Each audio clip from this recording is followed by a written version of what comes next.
नमस्कार भक्तों, देव महिमा में आप सभी का स्वागत है। आज मैं आपको कार्तिक मास के चिड़ा-चिड़ी की कथा सुनाऊंगी। कार्तिक मास में सूर्य उदय से पहले पवित्र नदी या घर पर गंगा जल मिलाकर स्नान करने से पुण्य प्राप्त होता है और पापों का नाश होता है। नदी, तालाब या घर के मुख्य द्वार पर दीपदान करने से अज्ञान का अंधेरा मिटता है और ज्ञान का प्रकाश फैलता है। लक्ष्मी जी की कृपा प्राप्त होती है और कर्ज से मुक्ति मिलती है।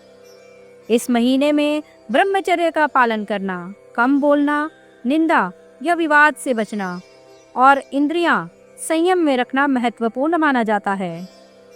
कार्तिक मास में तुलसी के पौधे की पूजा, सेवन और सेवा करना बहुत पुण्य फलदायी होता है। इस माह में जमीन पर सोने से मन में सात्विकता आती है और कई रोगों से मुक्ति प्राप्त होती है।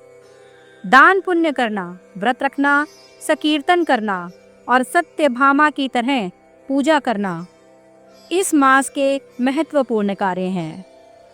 इस कथा को कार्तिक पूर्णमासी के अगले दिन पड़वा को पढ़ते हैं। आटे के घर बनाते हैं और आटे के चिड़ा-चिड़ी बनाकर घर के बीचों बीच रखते हैं। उन्हें वस्त्र पहनाते हैं। घर के सभी कमरों में घर का सारा सामान रखते हैं और चिड़ा-चिड़ी को खील बताशे व लड्डू का भोग लगाते हैं।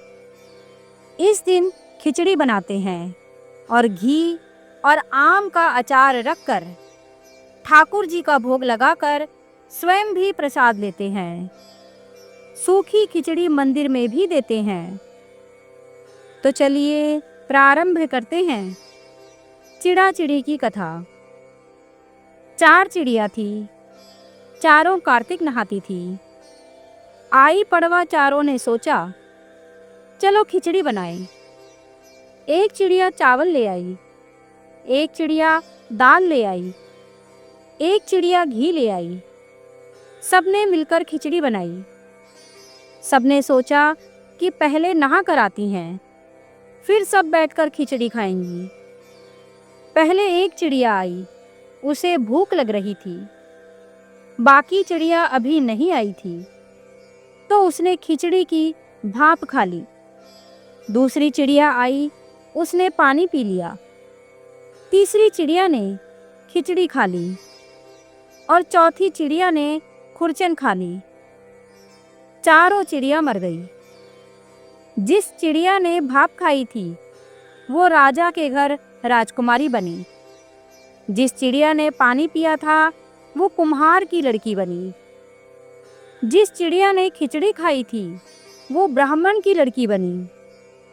जिस चिड़िया ने खुरचन खाई थी वो हथनी बनी।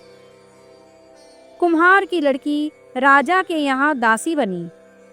ब्राह्मण की लड़की राजकुमारी की सहेली बनी। हथनी भी राजा के यहाँ थी।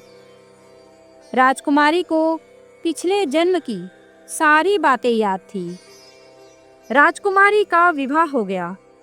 जब वह विदा हो रही थी तो राजा से बोली कि मैं अपनी सहेली और दासी को साथ ले जाऊंगी। राजा ने कहा कि ले जाना। राजकुमारी फिर भी न जाए। राजा ने कहा कि अब तुम्हें क्या चाहिए? तो वह बोली कि मुझे हथनी भी चाहिए। राजा ने नौकर भेजे कि हथनी को ले आओ, पर वह हथनी उठे ही ना।